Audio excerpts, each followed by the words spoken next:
Huda, a light in every home. Allah is my heart's speech, your mercy is what I beseech. Keep in my heart your remembrance, and in your deen allow me to advance. Help me in my quest, permit me to pass the ultimate test. Help me in my quest, permit me to pass the ultimate test. السلام عليكم ورحمة الله وبركاته. بسم الله الرحمن الرحيم. الحمد لله رب العالمين، والعاقبة للمتقين، ولا عدوان إلا على الظالمين، والصلاة والسلام على سيد الأولين والآخرين نبينا محمد وعلى آله وصحبه أجمعين. وبعد. Dear brothers and sisters, welcome to a new edition of your program Ask Huda. In this program, we normally receive your valuable questions and concerns, and we do our best to answer them in the light of the Quran and the sound Sunnah of Prophet Muhammad sallallahu alaihi wasallam. In order to do that, we have some contact informations for you, beginning with the phone numbers: area code 002-0238-555-248 or 249, and the email address is ask@huda.tv. We have some pending questions. We'll go through them while you are trying to dial in, inshallah. Brother or sister Nadeem from India, the name goes for both, is asking, is it permissible to slaughter an animal in the name of the Prophet sallallahu alaihi wasallam, like we do for our dead relatives? Okay, let me explain one thing. When we say slaughter an animal in the name of, then when you fill in the spaces, there is only one word that is valid to write it down there, which is in the name of Allah. You're not allowed to slaughter an animal to consume its meat in the name of anyone other than Allah subhanahu wa ta'ala. As a matter of fact, in Surah Al-An'am, which means the cattle, in ayah number 121, Allah subhanahu wa ta'ala says, وَلَا تَأْكُلُوا مِمَّا لَمْ يُذْكَرِ اسْمُ اللَّهِ عَلَيْهِ وَإِنَّهُ لَفِسْقٌ. And don't you eat from an animal which even lawful for us to consume its meat if the name of Allah was not mentioned at the time of the sacrifice, or if the name of other than Allah subhanahu wa ta'ala has been mentioned or recited at the time of sacrifice. وَلَا تَأْكُلُوا مِمَّا لَمْ يُذْكَرِ اسْمُ اللَّهِ عَلَيْهِ وَإِنَّهُ لَفِسْقٌ وَإِنَّ الشَّيَاطِينَ لَيُوحُونَ إِلَىٰ أَوْلِيَائِهِمْ لِيُجَادِلُوكُمْ. Satan's inspired the disbelievers to argue with the Prophet ﷺ and with the believers pertaining the process of at-tadhkiyah and the sacrifice, because Allah subhanahu wa ta'ala said that it is prohibited for us to eat from the dead animal or consume the meat of a dead animal. Let it be a cow, a sheep, a goat, a chicken. If it is dead, if it was suffocated, congested, beaten up, fell off a high place and it died, then it is called dead, maita. Only if it was slaughtered properly and sacrificed in the name of Allah subhanahu wa ta'ala, it becomes lawful for us to eat. So they said, you guys are very weird. This is the inspiration of Satan to the disbelievers, to argue with the believers. They said, how come you eat from something that you kill by your own hand, and you do not eat from something which Allah has killed? This is, of course, an empty argument, because the one who said, you eat from this and you do not eat from that, is Allah subhanahu wa ta'ala. He said, إِنَّمَا حَرَّمَ عَلَيْكُمُ الْمَيْتَةَ وَالدَّمَ وَلَحْمَ الْخِنْزِيرِ. The list of the prohibitions, who made it prohibited? Allah.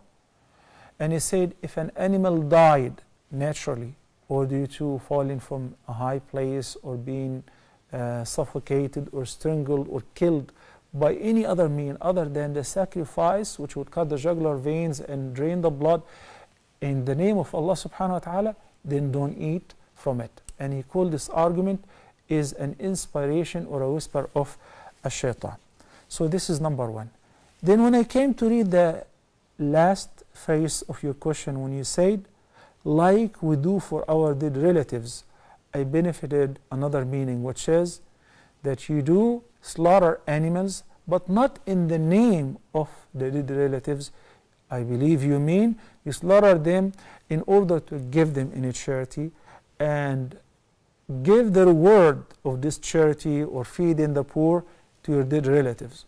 Okay, now the story is different. So it is very important to correct the question first. You cannot say slaughter an animal in the name of the Prophet, only in the name of Allah subhanahu wa ta'ala. I will explain the other case after I take a few calls, inshallah. Assalamu alaikum. Wa alaikum assalam, ya Sheikh. Brother Musa from Nigeria, welcome to Ask Huda. Thank you, Sheikh.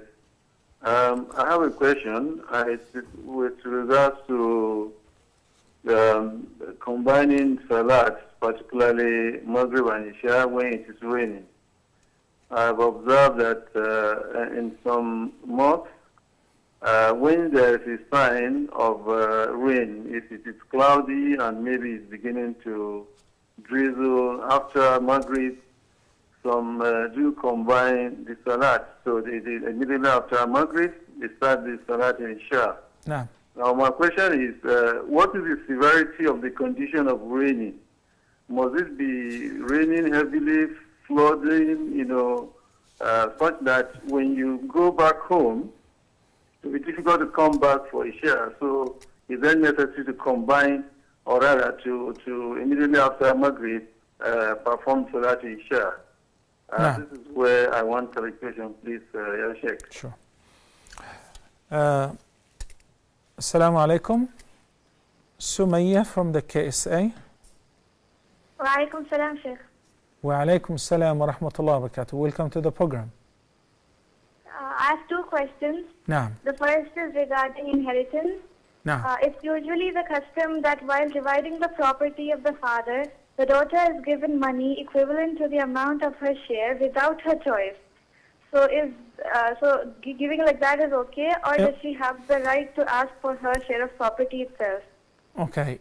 In what sense? She was given an amount of money equivalent to her property without her choice? You mean if the properties, for instance, buildings and lands and so on, so the heirs decide to give you some cash instead of taking a flat or a building or a property, right? Yeah. No. Okay, it is your right to ask for a property or a share in the property. It's got to be due to a mutual agreement. No one of the heirs should consider himself or herself superior to others, or give himself or herself the right to divide to others shares which he do not desire and preserve for himself or herself what they like. You guys have to all sit together and with a mutual agreement decide the inheritance in the light of the inheritance law as Allah subhanahu wa ta'ala stated. So it is not their right to give you some cash equivalent to your share and kick you out. Only if you agree to that, and the amount of cash should be the market value. It's not something that you exaggerate to take advantage of, or something less than the market value so that they take advantage of you. Neither one is permissible. Second question, Sumaya.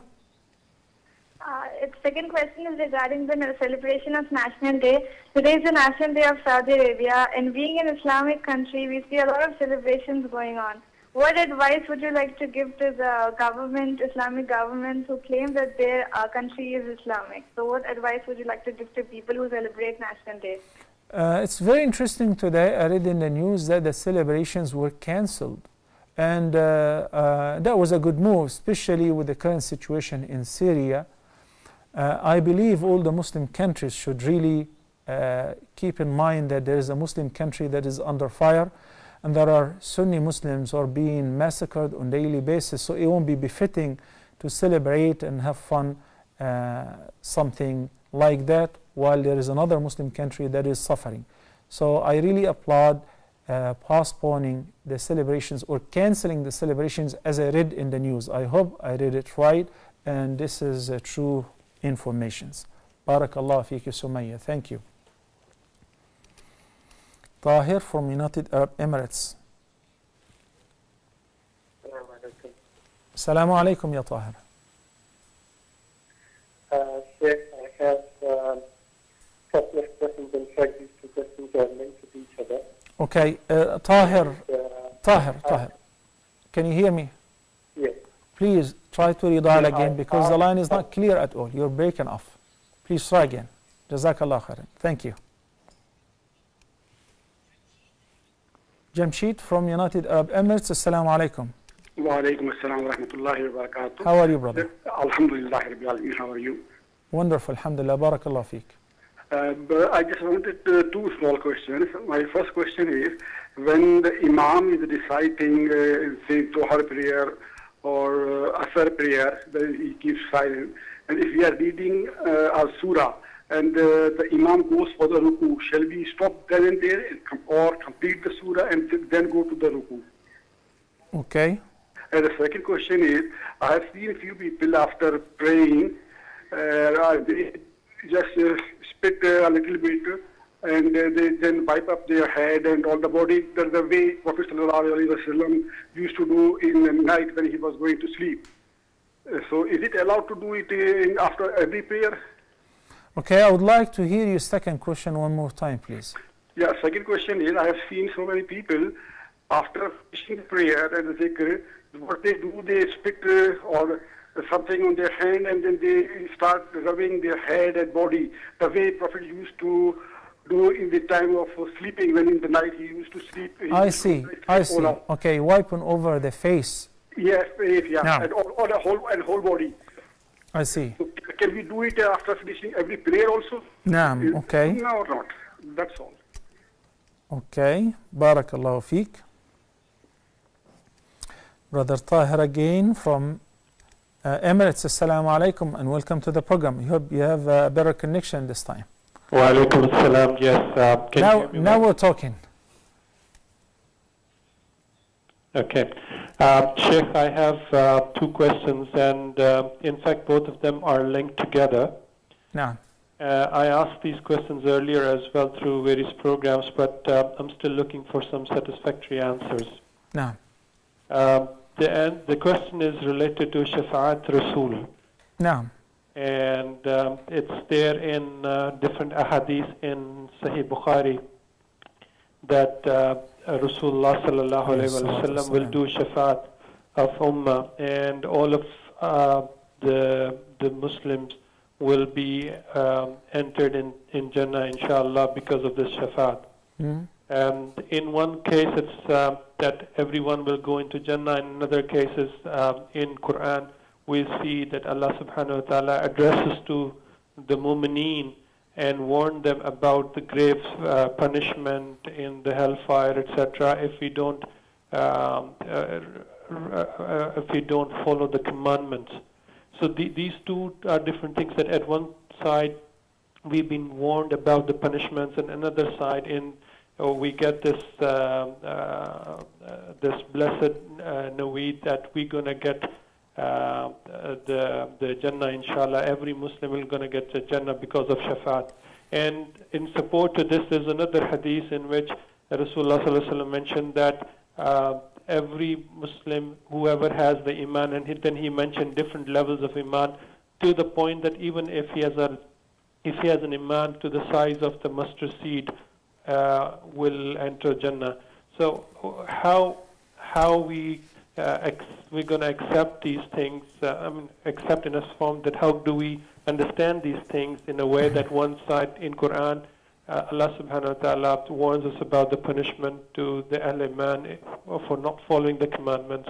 And another side we have the Shafa'at al-Rasul, and also we've the blessed news that we're going to enter the Jannah if we have the level of Iman as small as the size of mustard seed.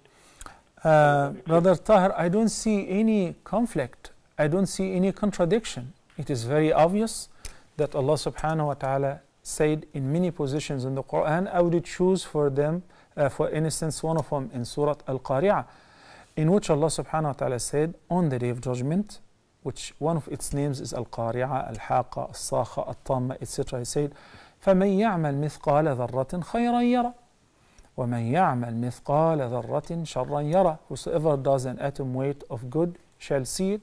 This is in Surah Al-Zalzala. And in Surah Al-Qari'ah, Allah subhanahu wa ta'ala says, فَأَمَّا مَنْ ثَقُلَتْ مَوَازِينُهُ فَهُوَ فِي عِيشَةٍ رَاضِيَةٍ وَأَمَّا مَنْ خَفَّتْ مَوَازِينُهُ فَأُمُّهُ هَاوِيَةٌ. Which means if one's good deeds were heavier and outweighed the bad deeds, then he will be saved and he will enter paradise by the leave of Allah and by His mercy. But if his bad deeds, even if he is a Muslim, if his bad deeds outweigh his good deeds, he will be sent to fire to be purified from his sins. The Sirat, the bridge above Jahannam, has hooks on both sides.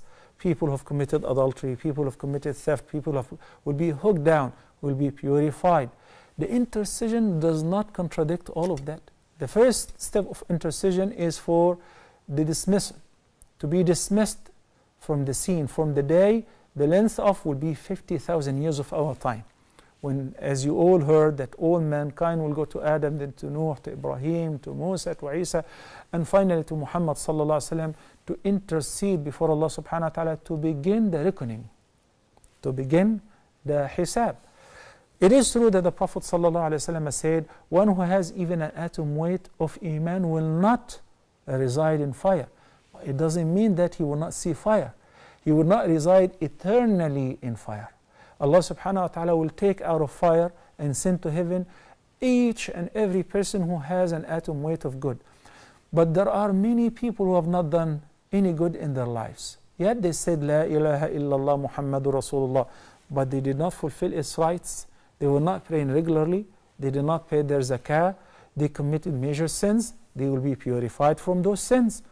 Remember also, Allah subhanahu wa ta'ala said in the greatest ayah of the Quran, مَنْ ذَا الَّذِي يَشْفَعُ عِنْدَهُ إِلَّا بِإِذْنِهِ. Who is that? He who can intercede with him or before him, except by his leave. So Allah subhanahu wa ta'ala would allow the Prophet to intercede by his leave and permission to certain people. On the other hand, there are some people whom the Prophet sallallahu alaihi wasallam would observe around the hawd, the basin of the Prophet sallallahu alaihi wasallam, or his river. And he would say, these guys are my ummah. They belong to me, I know them. Allah subhanahu wa ta'ala will object and will say to Muhammad sallallahu alaihi wasallam, nay, they are not your ummah. They don't belong to your ummah. They did in this life seem to belong to your ummah, but in fact they don't. إِنَّكَ لَا تَدْرِي مَا أَحْدَثُوا بَعْدَكَ. You don't know what they have invented after you. At that the Prophet sallallahu alaihi wasallam will deny his intercession, which he began, and he say, فَسُحْقًا سُحْقًا. Go to hell. Hell with them. Why? Because Allah subhanahu wa ta'ala has informed him, those guys who bore Muslim names, they don't deserve to be with you in paradise. Those guys have changed. Others changed their faith, their aqeedah, they objected to the word of Allah. They didn't want Allah and His law to rule them. Many things like that. There are many deviant sects, as Allah subhanahu wa ta'ala informed us, and the Prophet sallallahu alaihi wasallam said, when this ummah will be divided, all the sects will be deviant except for one party. So we have to keep in mind that also the Prophet sallallahu alaihi wasallam said, there will be some bankrupt people who would come on the Day of Judgment. They don't need shafa'ah for now because they already have mountains of good deeds. But these mountains of good deeds will be blown away because they will be divided amongst those who have rights with them. He hurt somebody's feeling, he committed theft, stole somebody's property, he backbited somebody else, he hurt somebody, or you know, there are a list of huquq al-ibad, the rights of the humans. So each person will come on the Day of Judgment and will take from his good deeds, from the oppressor's good deeds, from the oppressor's good deeds, until they vanish. Then the angels will take from the bad deeds of the oppressed ones and cast upon the oppressor. So now he ran out of good deeds and he has mountains of sayyat. He has to be in fire to be purified. There is no conflict between the two meanings nor contradiction. It's very obvious. Those who will be purified in fire will not exit from fire except also by the means of shafa'ah, intercession. But after the Prophet ﷺ will intercede, the prophets will intercede, the awliya will intercede, the malaikah, the angels will intercede, family members will intercede for their own family members and beloved ones, and the shuhada, the shaheed, will intercede for 70 of his family members, and so on. It doesn't mean that it will waive the rights, but they will be purified from their sins. according to the divine law, the justice, the divine justice of Allah subhanahu wa ta'ala. We are not like Christians. Christians believe that God sacrificed His Son for our sins, and that's why they do as they wish. Simply, there is no restrictions. Simply, there is nothing haram. Everything they can do. Why? Because somebody was sacrificed for our sins. No matter how much sins you commit, you will end up in paradise. The Jews likewise, قالوا لن تمسنا النار إلا أياما معدودة. They said, oh, fire is not created for us because we are the Jews. We are the chosen children of God. Allah subhanahu wa ta'ala said, prove it. فَلِمَ يُعَذِّبُكُمْ بِذُنُوبِكُمْ. Why would God punish you in this life or in the hereafter if you are the chosen sons or children of God? مَنْ عَمِلَ صَالِحًا فَلِنَفْسِهِ وَمَنْ أَسَاءَ فَعَلَيْهَا.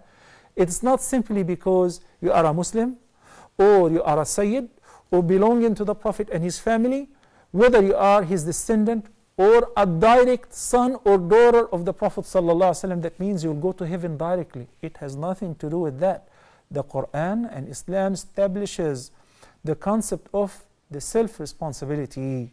لا تزر وازرة وزر أخرى من يعمل مثقال ذرة خيرا يره ومن يعمل مثقال ذرة شرا يره. The first ayah which I quoted, or two ayat of Surah Az-Zalzala. Whoever does an atom weight of good shall see it, and whosoever does an atom weight of evil shall see it. Assalamu alaikum wa rahmatullahi wa barakatuh.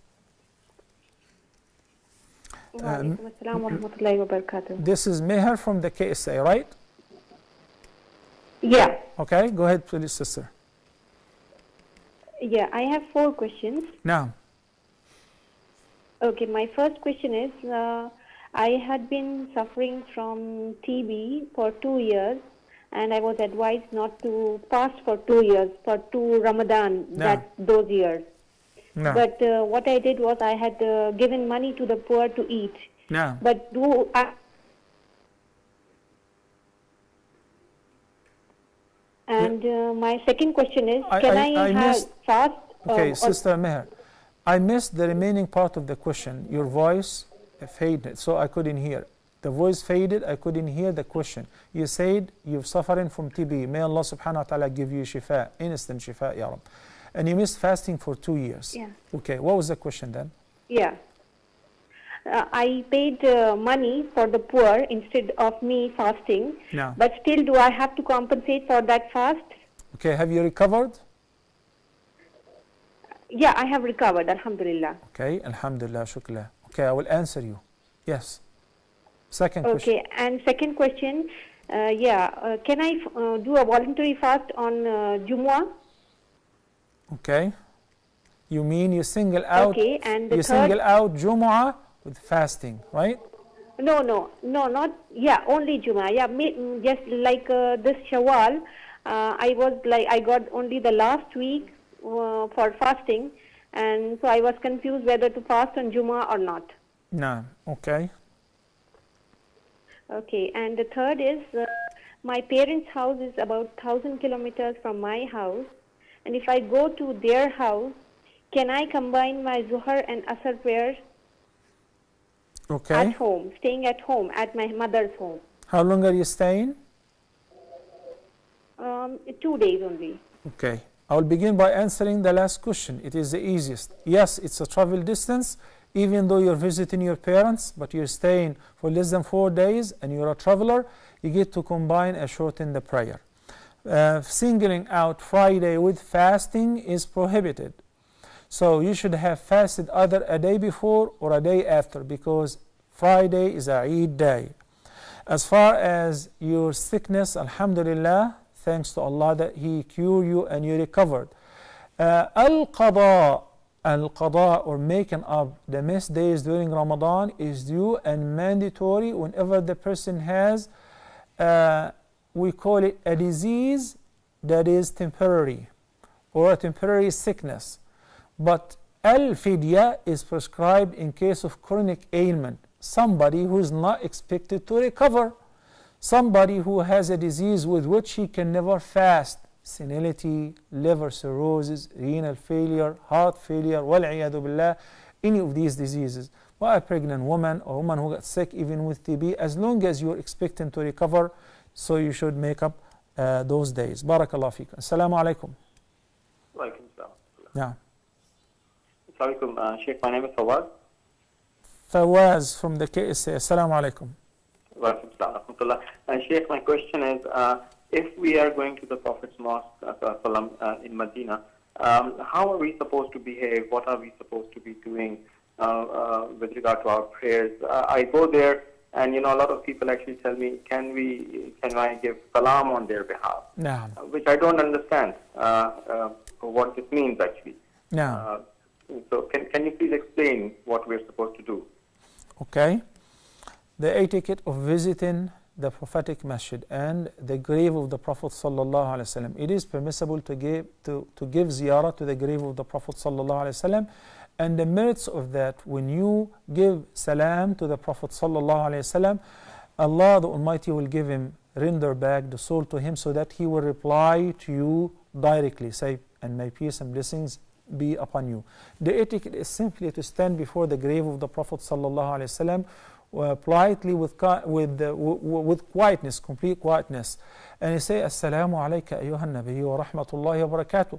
If you want to send the Durood Sharif, Allahumma salli ala Muhammad, if there is a chance, fine. If there is none, it would be sufficient to step forward and give the greeting to Abu Bakr, then to Umar ibn Khattab, because of the crowd and everybody in the line waiting to do the same. That's it. If you ever wish to make dua, which is recommended, it should be after you finish the ziyarah, you turn 180 and you face the Qibla.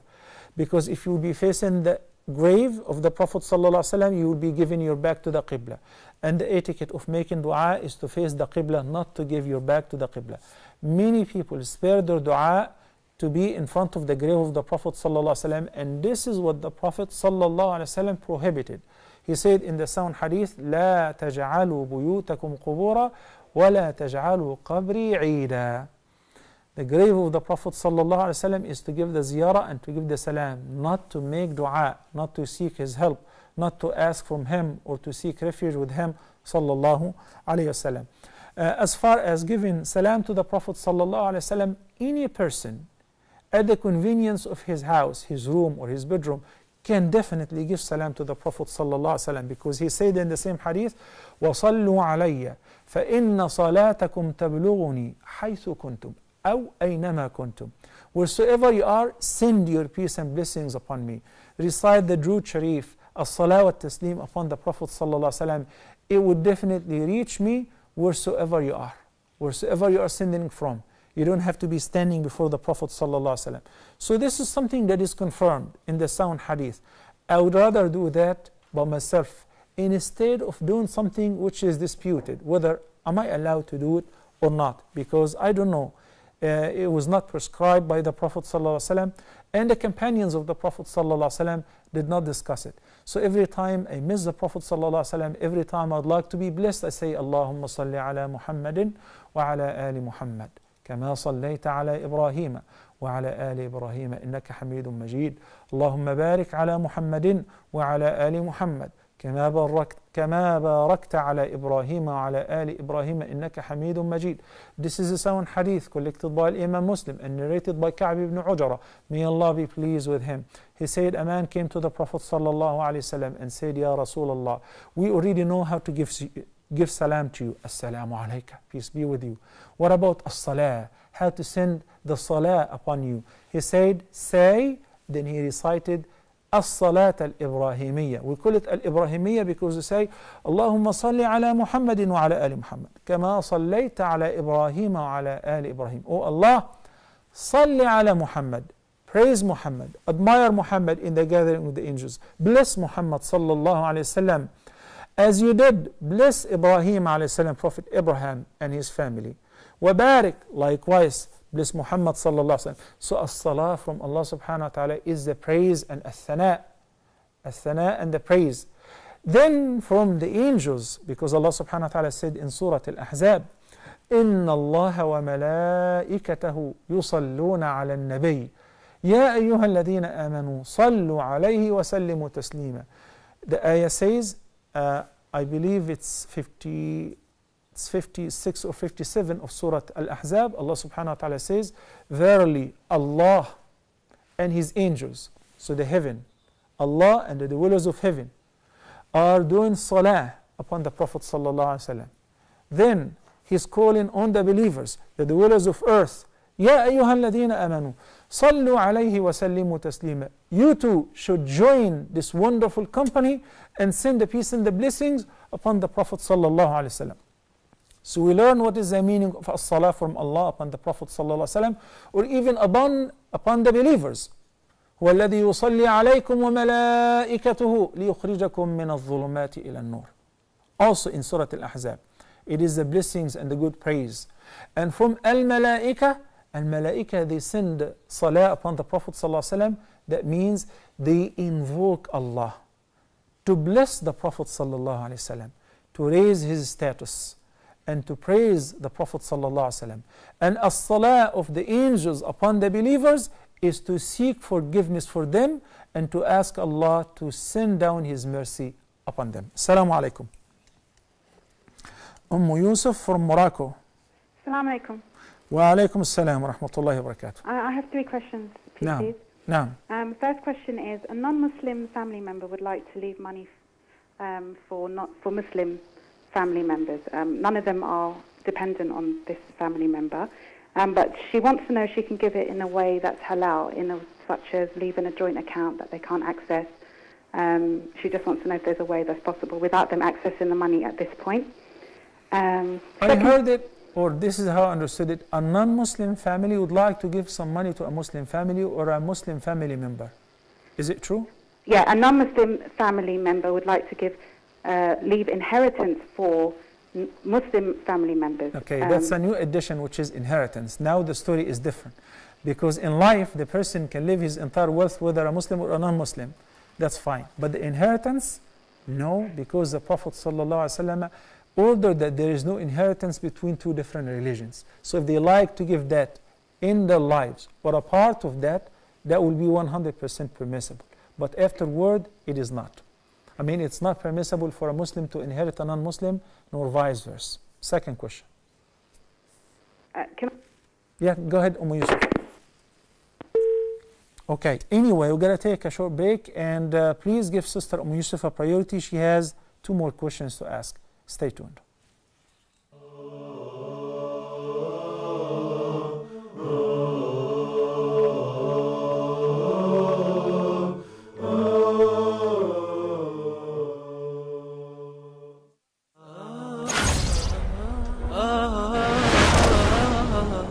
Allah subhanahu wa ta'ala choose whom He wills subhanahu wa ta'ala for His mercy, for His messengership, for the revelation to be revealed. This is not for the human beings to make that decision. If a person would turn to Allah subhanahu wa ta'ala sincerely, truthfully, asking for forgiveness, Allah subhanahu wa ta'ala promised to forgive. We have as Muslims a duty, and that is to recite the book of Allah, to ponder over the verses, the words of Allah subhanahu wa ta'ala, and to act according to the Quran. The mercy of Allah subhanahu wa ta'ala encompasses everything, but who would this mercy will be for? And the Prophet sallallahu alaihi wasallam was sent to all mankind. So the ummah, or the people of the Prophet sallallahu alaihi wasallam, are all mankind since the time of the Prophet sallallahu alaihi wasallam till the day of judgment. Why waste our life without getting to know every verse in the Quran, what Allah subhanahu wa ta'ala wants from us?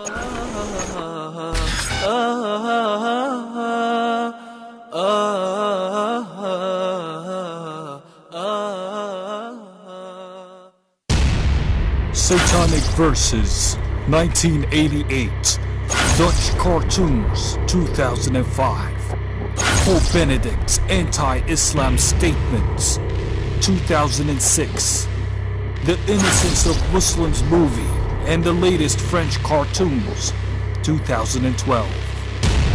When will this stop? And the subsequent worldwide violence. Islam says no to such hate that hate produced.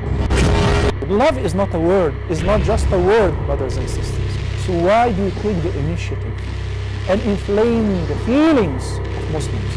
This violates all freedom of speech. This goes beyond any concept of Western values and freedom of speech for sure. This is not free speech, this is called hate speech. How to reach to the other side and let them understand us as well. and know what hurts us and what is not, they're supposed not to get close to in their own language. The media here also plays a very important role. It's totally illogical to defend our religion and our prophets in Arabic. We have to defend them in those people's language. Since its inception in 2005, Huda TV has been undertaking the role of peacefully defending the Prophet, peace be upon him, in the best of manners.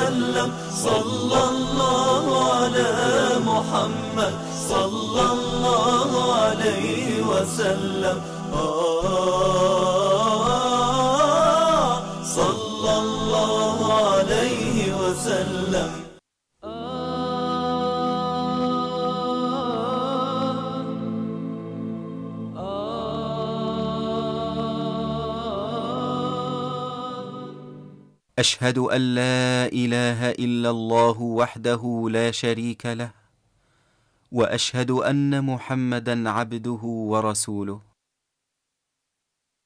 I bear witness that none has the right to be worshipped except Allah, alone without partner, and I bear witness that Muhammad is his slave and messenger.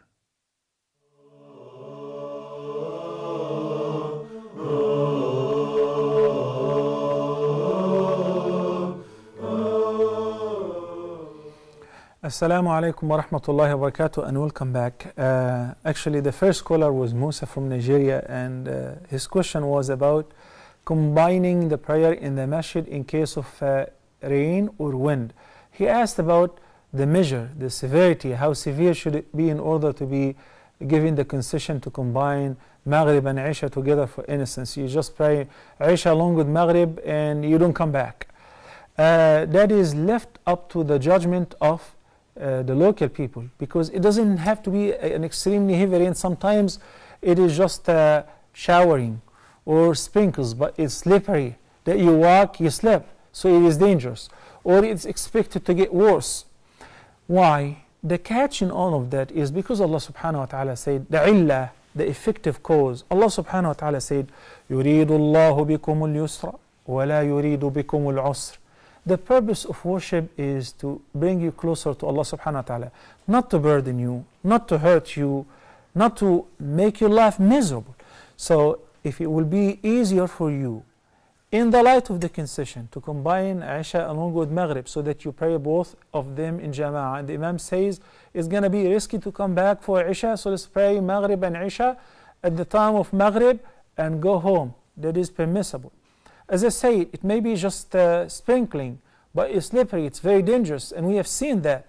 Similarly with the wind, also Allah subhanahu wa ta'ala said, لا يكلف الله نفسا إلا وسعها. If this is too dangerous for you, even if it is just a little bit of rain, then it's a concession. You are allowed to combine the prayers in this regard. Of course, we're talking about the Jama'ah. You don't do that on your own and you take a hike and you say, well, I already prayed Maghrib and Isha, because your judgment will be singular judgment. Maybe it will be, it will not be the best judgment in the light of everybody else is doing the opposite. Assalamu alaikum wa rahmatullahi wa barakatuh. Naam. Assalamu alaikum. Wa alaikum salam. Yeah? I have two questions. Please go ahead. Name, please. Okay. If a woman is in Iddah, can she attend the Eid prayer and the lunch at her in-laws' house where they do the sacrifice and etc.? Okay. And the second question is, can women pray in public? So if they're out and about, there's no masjid available, no home for them to go to, can they pray, say, in a park or something like that? Okay. Okay. These are only two questions. You say three. Okay. Jazakumullahu khairan. Okay. Jamshid from United Arab Emirates said if the Imam is leading the prayer and he's kind of fast, or the ma'moom is kind of slow, he's praying with a slow motion, he likes to recite very slowly, because sometimes a slow ma'moom or follower perceives the imam as very fast, and vice versa. So let's put it this way. Then the imam went for ruku' and the person is still reciting. If it is an ayah to finish it up, because you still have up to 3 tasbihs as minimum for the imam to recite, or otherwise he will be really too fast. Okay, but to say I gotta finish the whole surah, no, because the Prophet ﷺ said, إِنَّمَا جُعِلَ الْإِمَامُ لِيُؤْتَمَّ بِهِ. Why do we appoint an imam? To lead the prayer. فَإِذَا كَبَّرَ فَكَبِّرُوا. When the imam makes takbir, follow him. When he makes ruku', follow him. When he rises up from ruku', follow him. And that would lead us to another very important concept, which is, what if the imam is too fast? I can barely read Surah Al-Fatiha, especially in the silent prayer. He mentioned the Dhuhr. Average person cannot read Surah Al-Fatiha. Then depart the imam. It was not just 1 rak'ah. It's like I'm in a race. The imam is racing with us. I just say Bismillah ar-Rahman ar-Rahim, Alhamdulillahi Rabbil Alameen. Very average recitation. Everybody is trying to recite and he's in ruku'. You try to catch him in ruku' and he's really like racing with us. There are some people like that. In this case, you are permitted to skip the jama'ah and pray on your own. There is another hukm, which is, if the person is too slow and he missed 2 rukns, 2 consecutive rukns. A rukn, which means a pillar, a rukn such as standing and reading, a rukn such as ruku', a rukn such as sujood, then he misses the jama'ah and he prays on his own. But if it is only 1 rukn, like I was reciting Surah Al-Fatiha, and I barely recited Surah Al-Ikhlas, قُلْ هُوَ اللَّهُ أَحَدٌ اللَّهُ الصَّمَدُ. Then the imam said Allahu Akbar. I said it's only a couple of short ayat. لَمْ يَلِدْ وَلَمْ يُولَدْ. I was going to say Allahu Akbar. And the imam rose up from ruku' and he said, سَمِعَ اللَّهُ لِمَنْ حَمِدَ. What am I supposed to do? Is my prayer invalid? No. Go for ruku' even though the imam is already in the standing position. And it was not your error. Go for ruku', say Subhana Rabbiyal Azim at least once, then rise up. It will be only, you will depart the jama'ah if you miss 2 consecutive rukn, like you missed the ruku' and you also missed 1 sajda. In this case, you are on your own. Praying in public. If a woman is in a public place, can she pray? She should pray, and she should find a sutra. She should find a sutra. If she is in a park, if she is in a public place, she should find a place where she can pray, where her back will be towards something, an object, a tree or something, and she puts a sutra in front of her. And a group of Muslim women can also establish their jama'ah. Normally, if we go to picnic or something like that, we have our masturas or sisters, wives and daughters with us, so that we pray in jama'ah. We have the men in front of us and women in the rear as the regular setup. So no one would dare to look at them or inspect them, because everybody is praying. But if a woman is by herself, then if she is afraid that she's going to miss the prayer time, then in this case she should still pray in jama'ah and make sure that she's praying in a place she would seek the sutra or concealment as much as possible. Okay. Brother Saeed from the case, Assalamu alaikum. Wa alaikum assalam wa rahmatullahi wa barakatuh, Sheikh. Do me a favor and mute your TV set, please. Wa alaikum assalam wa rahmatullahi wa barakatuh. Okay, sure, Sheikh. I have 2 questions. No. One is, see, my father-in-law, he is rich in mean to say that he is holding millions of, maybe 100 millions of rupees property. No, but he lives in a condition which is very pathetic. You know, he doesn't want to live in a good condition. He has another daughter. Nobody wants to come to the house seeing the condition of the house. Age is passing off. But this man doesn't want to dispose anything, wants to help his other kids. can I give my father-in-law my zakat money? No doubt, I am less rich, and maybe he is holding 150 millions of rupees of property, but he doesn't want to dispose anything. Okay, so he probably doesn't want to spend any money to his kids. Probably you'll give him your zakah money so that he can buy another property. He can do that way. Okay, but no. Is it allowed for me to give a zakat money for this? Definitely not. It will not be permissible, and you will have to repay your zakah to the poor, to those who are eligible, because it is their right. Have you ever done it before and gave such rich person? And it's really pathetic. I feel sorry for him because... Achha, can I give it for their kids? For his kids. Okay, let me tell you this. In order to answer this question and all similar questions, go to Surah At-Tawbah, ayah number 60. What does it say? إنما الصدقات للفقراء والمساكين. فقراء, poor. If somebody is poor, but if somebody is a multi-millionaire as you're describing, but I'm sorry, he's stingy. I'm not talking about your father, I'm talking about whoever. There are a lot of people like that. That's why I say I feel pathetic. My second question is, hello? Why? Because they harvest all this money and they don't enjoy it. Allah subhanahu wa ta'ala says in the Quran, أَمَّا بِنِعْمَةِ رَبِّكَ فَحَدِّثْ. You're supposed to show the blessings of Allah and His bounties upon you.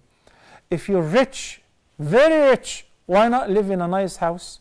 Why not have a maid? Why not eat good food? Drive a nice car?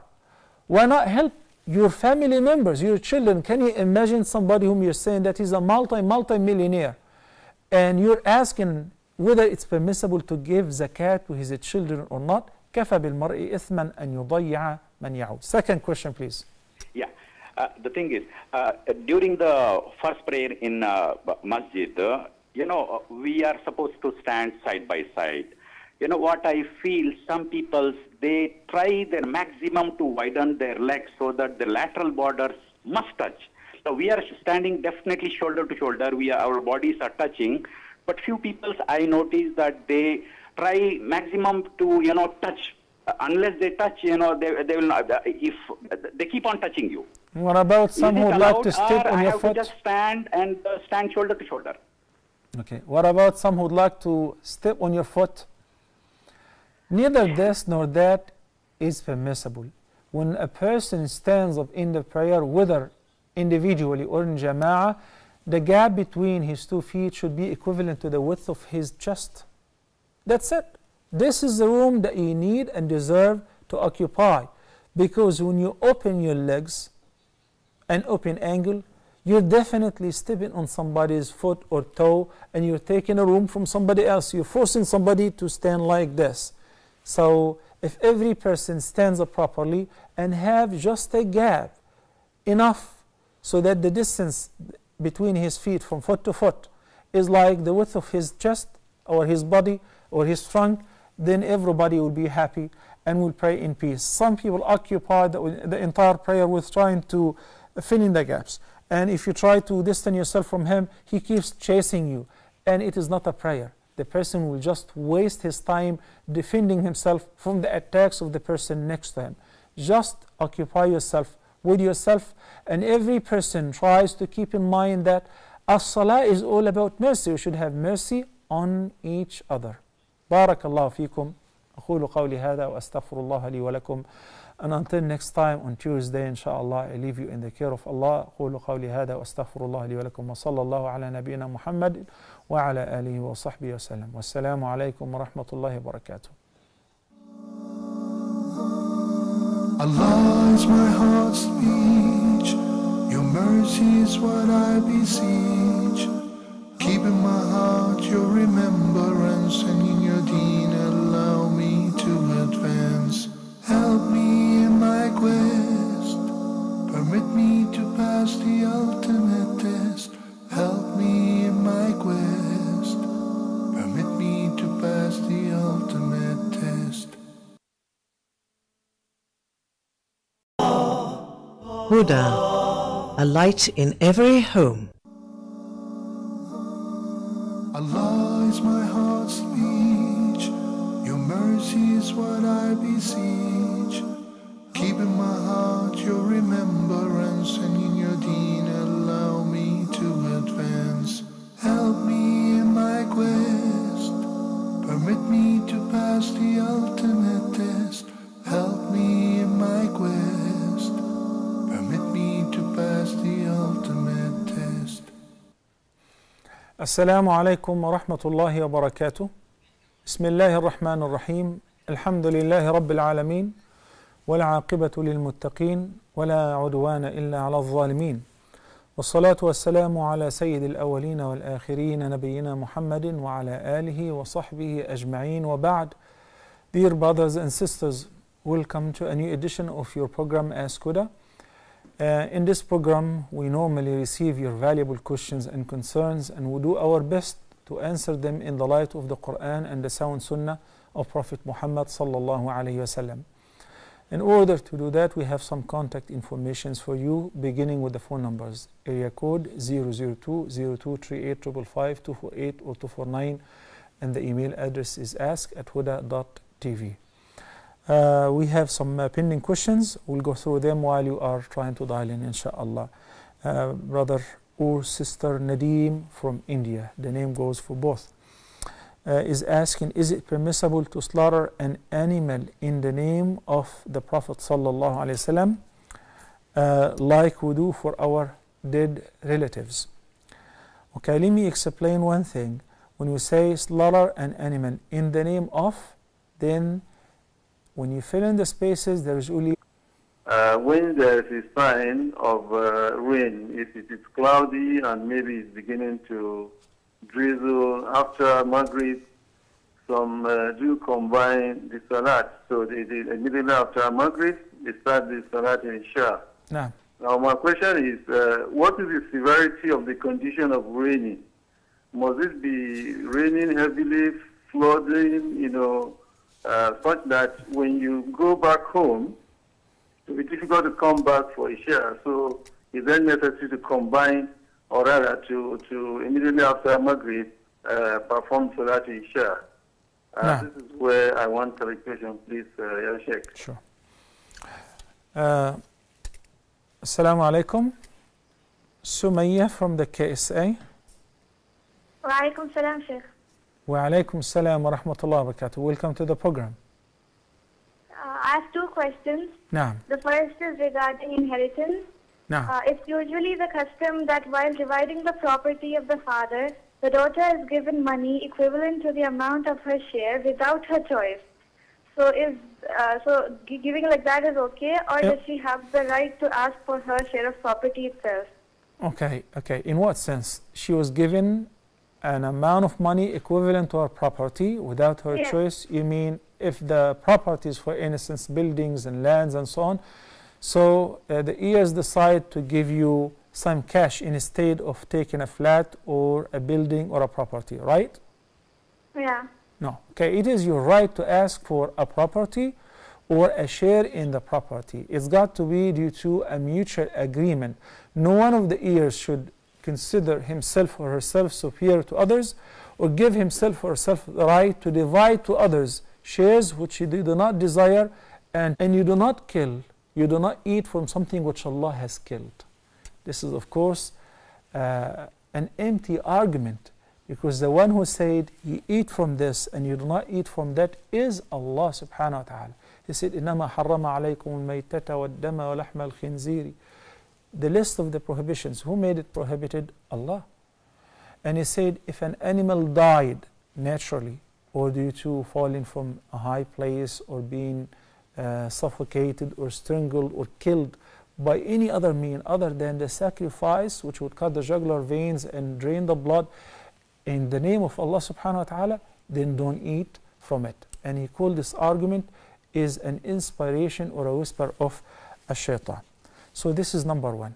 Then when I came to read the last phrase of your question, when you said, like we do for our dead relatives, I benefited another meaning, which is that you do slaughter animals, but not in the name of the dead relatives. I believe you mean you slaughter them in order to give them in a charity, and give the reward of this charity or feeding the poor to your dead relatives.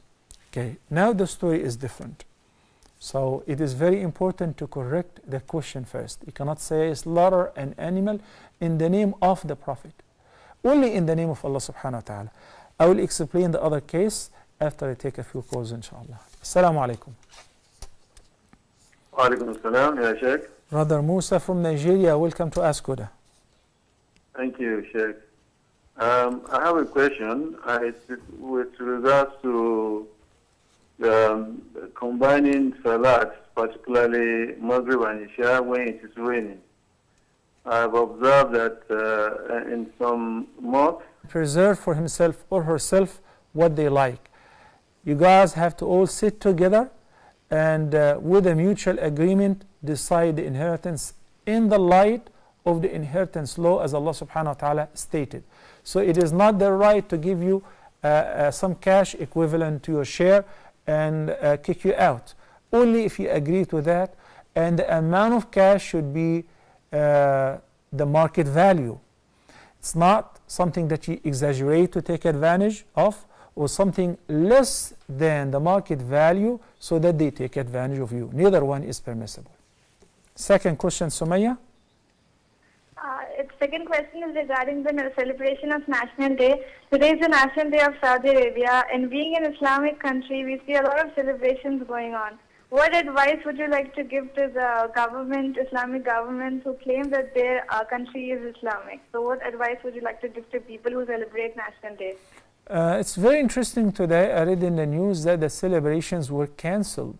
And that was a good move, especially with the current situation in Syria. I believe all the Muslim countries should really keep in mind that there is a Muslim country that is under fire, and there are Sunni Muslims who are being massacred on a daily basis, so it won't be befitting to celebrate and have fun something like that while there is another Muslim country that is suffering. So I really applaud postponing the celebrations or cancelling the celebrations as I read in the news. I hope I read it right and this is true informations. Barakallah fiki Sumayya. Thank you.